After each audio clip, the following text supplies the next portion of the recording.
our city police council meeting for Tuesday, March 24th. Order roll call, please.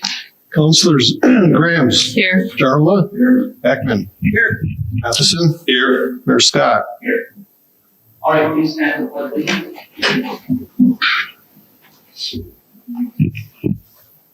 Allegiance to the flag of the United States of America and to the republic for which it stands, one nation, under God, indivisible, with liberty and justice for all.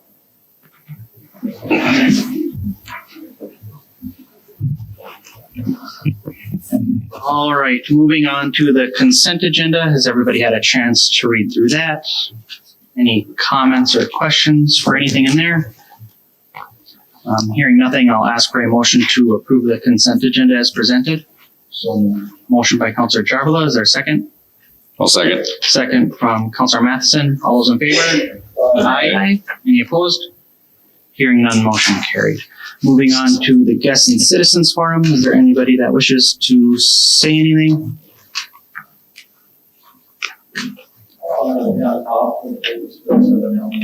So I do have a question. I use the group consent agenda. Mhm. Can I ask a question about the group? Sure. So if you go to page 24 on your financials, in the consent agenda packet, dealing with financials. You see that the water expenditures in 2 months is back 56%. Yeah. Triple, double, whatever. Yeah, I talked to Dean about it this morning. It's the way that we're handling the grant money for the joint water project with Jacob here. So it looks kind of wonky right now, but there is grant monies for that project right now. So it's, well, actually, no. Now, I was on council. Right. Sewer fund for the whole term of council, we didn't know what it were. And it was our understanding that there would be a separate fund for that, so that the people would know Right. that the water fund is solvent. Right. Because otherwise, the further it goes, it's going to be more and more convoluted. Mhm. Yeah. If you're on budget or over budget. Right. Right. I agree with you. It's a little bit different than the sewer project. I wasn't here for the sewer project, but I'm still working with Tom Kelly, our accountant, or auditors, to really true that up so it does reflect correctly. Because they have some questions on it too as well. No, yeah, thank you, Dan, because yeah, it looks pretty concerning when you do look at it. And we're in what, March, and it's already at 6. Yeah, so Yeah. But no, thank you for asking. Right. Yeah. Yeah. No, good question. Thank you.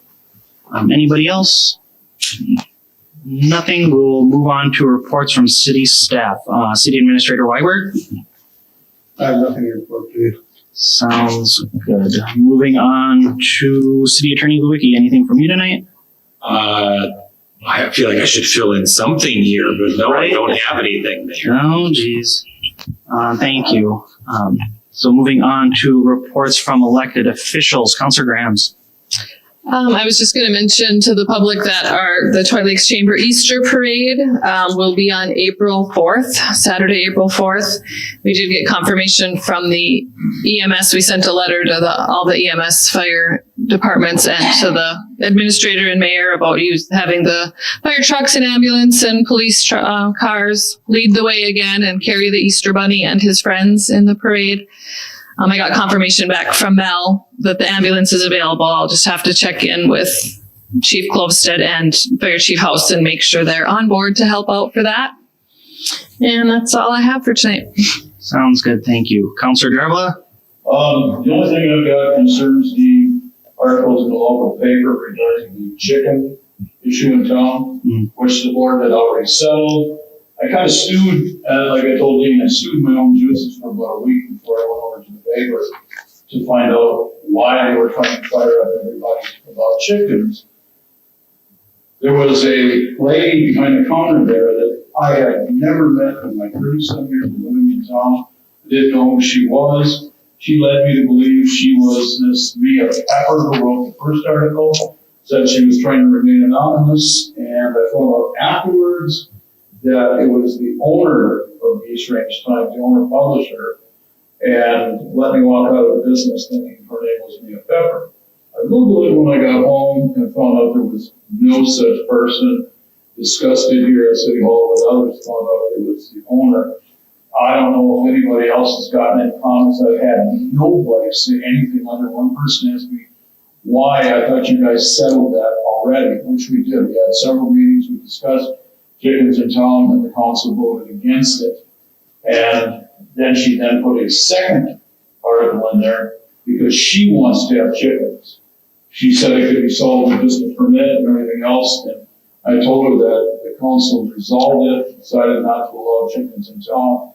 So I've got a feeling, I don't know, we're gonna face it again, but I got a feeling we may be seeing more of her articles about it.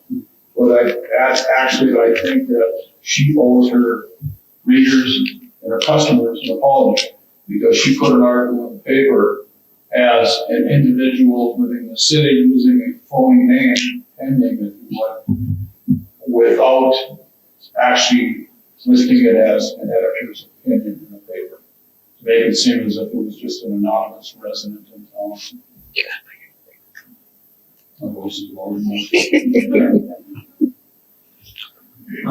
That's all I had. If you could turn your mic on and then say that all again, please. Let's go discuss this. No, just giving you a crowd. Thank you. Anything else for you? No. Okay, sounds good. Thank you. Sorry to disappoint. Right? Thank you. Counselor Ekman? They are hiring a new library clerk at the library. So Michelle said applications are at the library, the clerk's office, and on the library website. They're due April 2nd at 4 p.m. Tomorrow they have a jigsaw puzzle competition. I think it's full, but you can go watch. I guess it's kind of the new craze. I took second place last time, so I'm going for first this time. You're doing it? Good. Come watch me feverishly do a puzzle. I might have to come watch. Yeah. And then on Friday, they have Echoes Beyond the Pit at the library, and they're going to do a discussion on the long-eared drill site, I think it was, at 1 p.m. And they said the last one that they had, there was like 30-some people that were there, and it was a really good thing. Also, I've heard a lot of compliments on being able to actually hear our meetings now. So people are very excited they can hear us, except for Dave. Mm-hmm. But that's it. All right, thank you. Counselor Matheson, anything from you tonight? I guess I'll just say that I attended Sergeant Siebert's funeral the other day over in Aurora, and that it was very nicely done. There was a very large output of people from the area, which was very nice. It was unfortunately a really sad day, but it was a very nice memorial for him. So other than that, I don't have anything today. Sounds good, thank you. Yeah, ditto to what Counselor Matheson said. It was, a sad day, but it was a very nice service. Outside of that, I don't have anything new worth sharing. So if you will move right along to old business. Hiring policy. So like we talked about last meeting, I believe, just with me being able to be in the hiring committee or the personnel committee for a year. I just wanted to see how we did things and then see if that's kind of how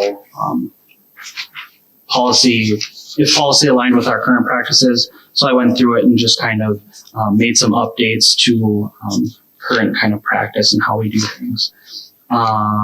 So the only issue last time was just regarding that application section. So Joel, our legal expert, was able to read through that and provide his recommendation for how that was worded. So that was changed. So that's how this current policy is written up per his recommendation. And then last meeting too, or after last meeting, Councilor Grams had mentioned changes that it's not the East Range Shopper anymore, it's the East Range Times. So we would update that to reflect the current name for that. So those would be the only changes from the last policy that was brought in front of the council. Eric, can I ask a question? Yeah. So with all the other departments falling under that hiring policy, why is the library separated? And, we can't elect Right. fire hall, but the library board is able to elect the library director, and now we're advertising for somebody, and they're gonna make that choice. Right. Isn't the city opening itself up for a lawsuit? No, it's been done this way ever since I've started on the council. And from my understanding, that's just how cities are set up, how they function. From my understanding, Joel, with library boards, I know they're different because I had questions when I first started too, that they're just kind of able to kind of unilaterally just make certain decisions that we don't really have a say over. They're governed under a different statute. I can do more research into it specifically if you'd like, but that is my understanding as well. The statute, as it pertains to the library, allows for that differently than the other departments of the city. So I mean, yeah, even though it falls under the umbrella of the city, it's almost like a separate entity is how I learned when I first started, that they kind of make certain decisions. We have certain say over like the budget and those different sorts of things.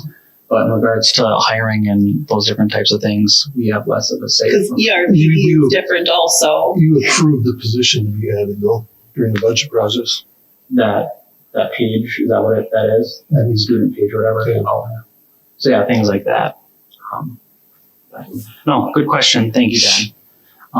Any other comments or questions regarding the updated hiring policy? Hearing none, I'll ask for a motion to approve the updated hiring policy. I'll make a motion. Motion from Councilor Ekman. Is there a second? I'll second. Second from Councilor Jarvala. All those in favor? Aye. Any opposed? Hearing none, motion carried. Moving on to new business, 11.1, Sergeant Cody Siebert proclamation. So Chief Closted had reached out regarding coming up with a proclamation, just kind of honoring Sergeant Siebert, and I thought that had been a good idea. So I think he had made that request to the city of Hoyt Lakes and then the city of Aurora. I don't know where the city of Aurora is on that process. They already approved theirs, I believe. Yeah, Mayor Greger mentioned that at the last meeting. I think he said they approved that. So yeah, both cities, we're going to do that and have it on March 21st, which was the day of his funeral. So I had spent time writing up a proclamation, just kind of based or outlined kind of how we've done previous ones. So that's kind of what's in front of us now. So we would be, or I would be proclaiming that March 21st would be Sergeant Cody Siebert Remembrance Day in Hoyt Lakes, and then encouraging residents to reflect and honor his life and service to the community. And then a further part of that proclamation is that all flags at City of Hoyt Lakes facilities be encouraged to be flown half-staffed, just as a mark of respect in remembrance of him and his legacy. So that's what this proclamation does. Anything else to add to that? No, it was very well worded.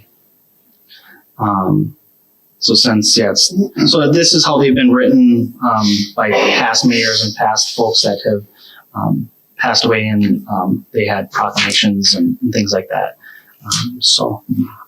I'll make the motion to approve the proclamation. Is there a second? I will. Second from Councilor Jarvala. All those in favor? Aye. Any opposed? Hearing none, motion carried. Moving on to 11.2, application to conduct excluded bingo. So it looks like the fire department will be doing bingo. That's on April 11th, right, Jill? Yes. Okay. So they'll be doing bingo. Do you want to speak more to that about like burger fry and? Sure. So the the fire department had bingo that we planned just to raise funds for our Relief Association anyways. And then after the death of Cody Siebert, we decided it was kind of a bad feeling to collect funds for ourselves, knowing that somebody could use funds. So we decided to kind of change it, and anything that we make at it will go towards Cody's family. So we're doing a burger fry and a raffle, a bingo down at the VFW I think we might be extending our hours, but it's just kind of a good fundraiser for him. Burger fry At the VFW. Yep. So you have burger, fry, and bingo, and $10 burgers, bingo, lots of really cool raffles. A lot of people in the community have donated some good stuff. So come on out. Thank you for that info. So yeah, April 11th, Hoyt Lakes Fire Department Relief Association is putting on bingo and burger fry. And then with the application, it kind of looks similar to the ones we've received before for other bingo and things like that. So anything else to add to that, Dean? Nothing. Okay. Any other comments or questions regarding this? Hearing none, I'll ask for a motion to approve the application to conduct excluded bingo. So motion from Councilor Jarvala, is there a second? I'll second. Second from Councilor Matheson. All those in favor? Aye. Right. Any opposed? Hearing none, motion carried. Moving on to 11.3, we have an EMT resignation from the EMS department. Briar Bowdick, is just resigning from her position on the EMS department, and she provided us with her resignation letter.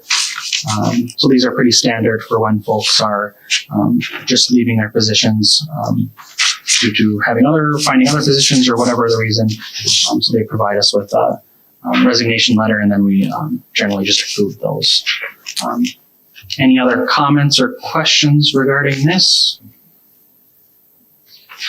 Hearing none, I'll ask for a motion to approve her resignation. I'll make that motion. Motion from Councilor Grams, is there a second? I'll second. Second from Councilor Ekman, all those in favor? Aye. Any opposed? Hearing none, motion carried.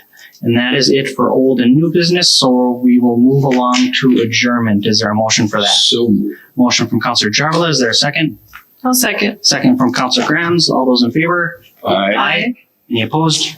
Hearing none, motion carried. All right, thank you.